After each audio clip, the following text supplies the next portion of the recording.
You're stuck in a loop because your loop is too good.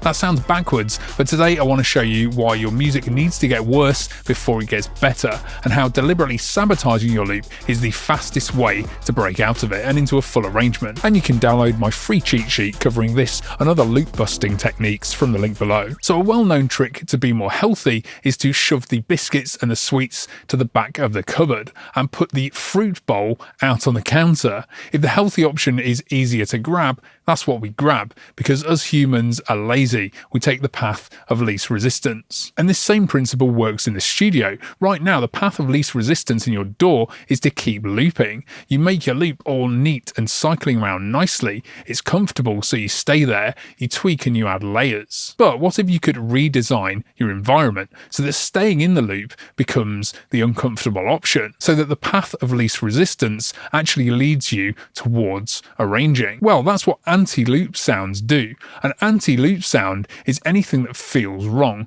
when it repeats. It sounds annoying, incomplete, or out of place inside a loop, but it makes total sense as part of a full arrangement. Yes, this means that your loop probably will sound worse for a while. That is the point. By using anti-loop sounds early on, you're deliberately sabotaging the loop's comfort, so the loop becomes so annoying that you have to escape it. And this shift is huge because instead of trying to break out of the loop, you make the loop kick you out, like some kind of weird bouncer. And if you like the idea of building habits that break you out of the loop instead of relying on motivation, my Loop to Track workout is the training program that trains you to become a track finisher. I'll put a link below. So let's look at some examples of anti-loop sounds. I found these come in one of two categories. The first is arrangement markers. These are sounds that make no sense at all inside a loop. Obvious markers are cymbals and reverse cymbals. Drop these into your loop and listen to it cycle round. If your loop is short, that cymbal is going to repeat constantly and it will drive you mad, which is the point.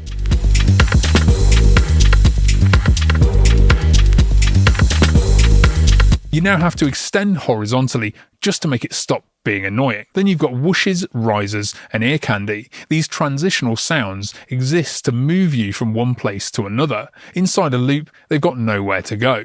They just repeat. Drop some in early and your brain immediately starts thinking about what comes before and after it. You're arranging without even trying. Just be aware that these sounds start to feel kind of acceptable once you extend your loop to 16 bars. So a way around this is to add different effects.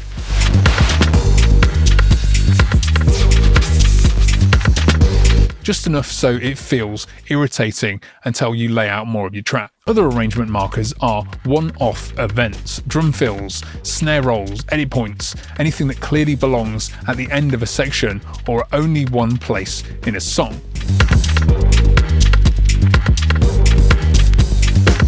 Now you might find that these marker sounds still live comfortably inside a loop, especially if you get stuck a lot. So a better solution is to use the second type of anti-loop sound.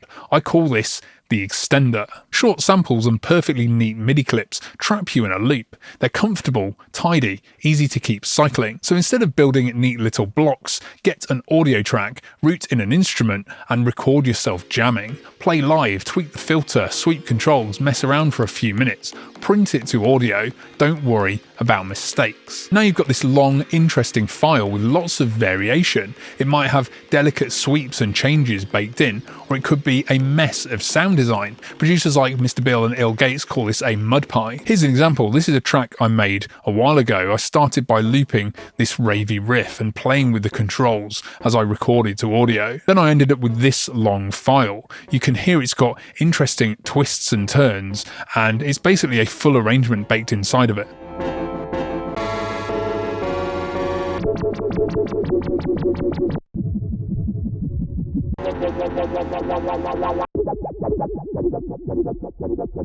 Because the recording was long and full of variety, I was forced to chop it up, copy bits out, try sections in different places. The arrangement built itself very, very fast.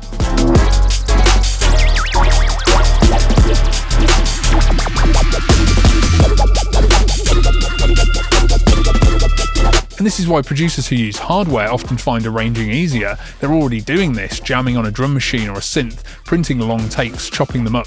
The workflow does the arranging for you. You don't have to record from scratch either. I keep folders of extender sounds, long synth jams and sound design sessions in case I get stuck and I want to throw in something that will help me extend. For this track I've been working on, it felt like it needed some weirdness and momentum, so I dragged in this synth drone jam and it forced me to arrange outwards.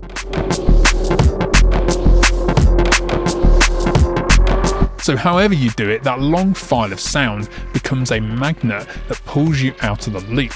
You're forcing yourself to extend and explore. So think of it this way, neat MIDI clips and short loops are the biscuits within arm's reach. They're comfortable and easy. Marker sounds and mud pies are the fruit bowl on the counter. They make the path of least resistance lead somewhere. And to help with this, don't forget to grab my free cheat sheet. The link is below. So use anti-loop sounds as an environment hack to break you out of the loop. Adapt your workflow so that staying in the loop becomes more effort than breaking out of it. However, there are some other equally powerful tricks you can use to increase your chances of turning your loop into a track with potential.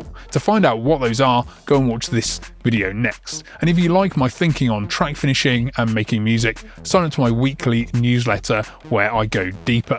It's free, the link is below.